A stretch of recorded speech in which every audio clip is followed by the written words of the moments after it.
बिस्मिल्लाहिर्रहमानिर्रहीम अस्सलामुअलैकुम दोस्तों, आज की इस वीडियो में हम पुदीने की देखभाल और इसकी केयर के बारे में आपसे बात करेंगे। पुदीने के पौधे को ज़मीन के साथ साथ गमले में भी बहुत आसानी से उगाया जा सकता है। अगर आपके घर के किसी कोने में थोड़ी सी भी खाली जगह मौजूद है तो फिर आप पुदीने को ज़मीन में लगाइए। अगर खाली जगह मौजूद नहीं है तो भी कोई बात नहीं, आप पुदीने को किसी छोटे ग्रो बैग या फिर छोटे गमले में भी ग्रो कर सकते हैं, जिस तरह हमने दोस्तों यहाँ पे ग्रो किया हुआ है। पुदीने के पौधे को आप फरवरी से लेकर नवंबर तक ग्रो कर सकते हैं। दिसंबर और जनवरी में पुदीना ग्रो करने से अवॉइड करें, क्योंकि इन दिनों में ज़्यादा सर्दी होने की वजह से पुदीना आम तौर पे ख़राब हो जाता है। सर्दियों की निस्बत गर्मियों में पुदीने की ग्रोथ ज़्यादा अच्छी होती है। पुदीना उगाने के लिए अब बात करते हैं मिट्टी की। पुदीने को ग्रो करने के लिए नमी वाली मिट्टी चाहिए होती है, यानी पुदीना नमी वाली मिट्टी को ज़्यादा पसंद करता है। ऐसी मिट्टी जिसमें नमी बनी रहे, ऐसी मिट्टी जो देर तक नमी बनाई रखे। इसके साथ साथ दोस्तों मिट्टी अच्छे ड्रेनेज वाली होनी चाहिए। इस तरह की हल्की ड्रेनेज वाली मिट्टी तैयार करने के लिए आप मिट्टी में कोको के पिट और इसके साथ साथ आप दोस्तों नदी की रेत, वही रेत जो हम कंस्ट्रक्शन यानी हम मकान बनाने के लिए सीमेंट में डालते हैं, इन दो चीज़ों को आम सादा गार्डन सॉइल में लाजमी शामिल करें। पुदीने के पौधे को हमेशा धूप वाली जगह पे रखें, ऐसी धूप जो ग्रीन नेट से छन कर आती हो। वैसे तो पुदीना छाँव में भी अच्छी ग्रोथ ले लेता है। धूप इसलिए ज़रूरी होती है, पौधों में खुराक बनने का अमल सूरज की किरणों से ही मुमकिन होता है।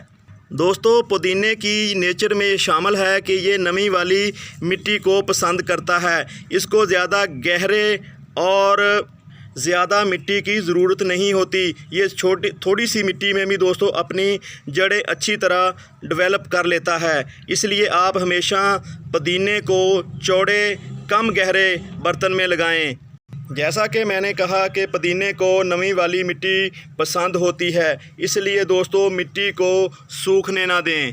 ये उसी वक्त मुमकिन होगा जब आपने अच्छी मिट्टी तैयार की होगी, यानी कि आपने ऐसी प्रॉपर्टीज़ मिट्टी में शामिल की होंगी जो पानी को होल्ड करने की सलाहियत रखती हों। नहीं तो गर्मियों में पुदीना हर 2 घंटे के बाद सूख जाता है, यानी कि इसकी मिट्टी खुश्क हो जाती है।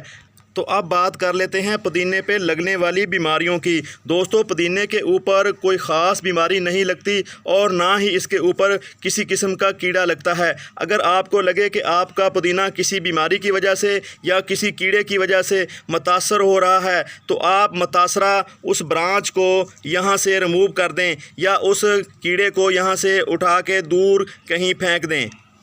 अगर किसी बीमारी की शिद्दत ज़्यादा हो तो आप सारे पुदीने को यहाँ से पिंच कर दें, ताकि उसमें जो कीड़े मौजूद हैं या उसमें दूसरी कोई बीमारी मौजूद है या फंगस मौजूद है तो वो पुदीने से ख़त्म हो सके।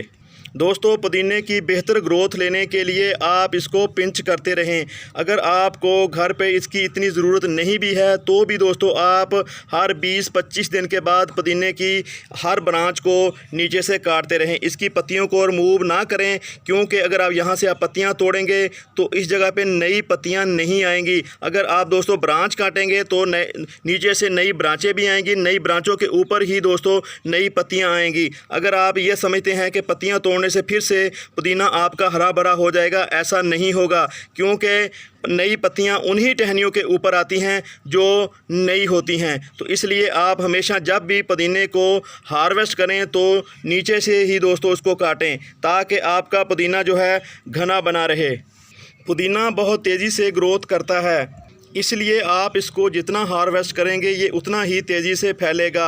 हार्वेस्ट किए हुए पुदीने को आप फ्रिज में खुश्क करके रख लें, जब ज़रूरत हो तो उस पुदीने को आप इस्तेमाल कर सकते हैं।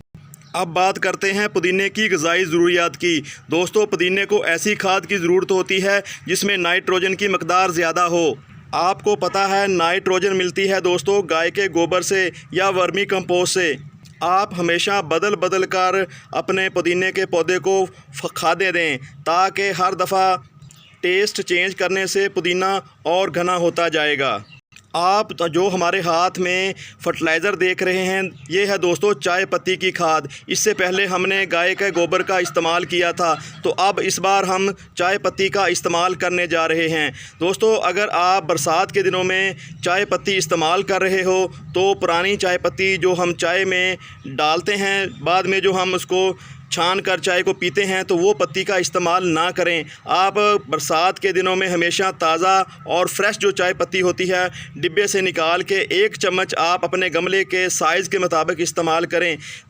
पुरानी इस्तेमाल शुदा चाय पत्ती में कुछ ऐसी प्रॉपर्टीज़ रह जाती हैं, हमारी लाख कोशिश के बावजूद उसमें मीठा रह जाता है, उसमें शुगर जो होती है उसकी कुछ ना कुछ क्वांटिटी रह जाती है, जिसकी वजह से बरसात के दिनों में फंगस पैदा हो जाती है। इसलिए आप अगर चाय पत्ती का इस्तेमाल करना चाहते हैं अपने पौधे के ऊपर, हमेशा ताज़ी चाय पत्ती का इस्तेमाल करें। चाय पत्ती में भी दोस्तों नाइट्रोजन काफ़ी मकदार में मौजूद होती है।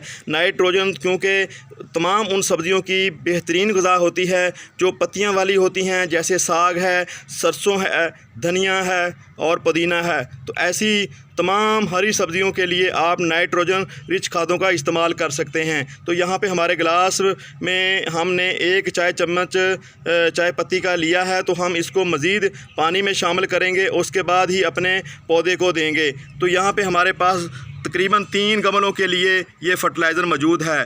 तो हम इस गिलास को 3 हिस्सों में तकसीम करते हैं। इसमें मज़ीद 1 लीटर अपने गमले की ज़रूरत के मुताबिक हम पानी डालेंगे, तो अपने इस पौधे को देंगे।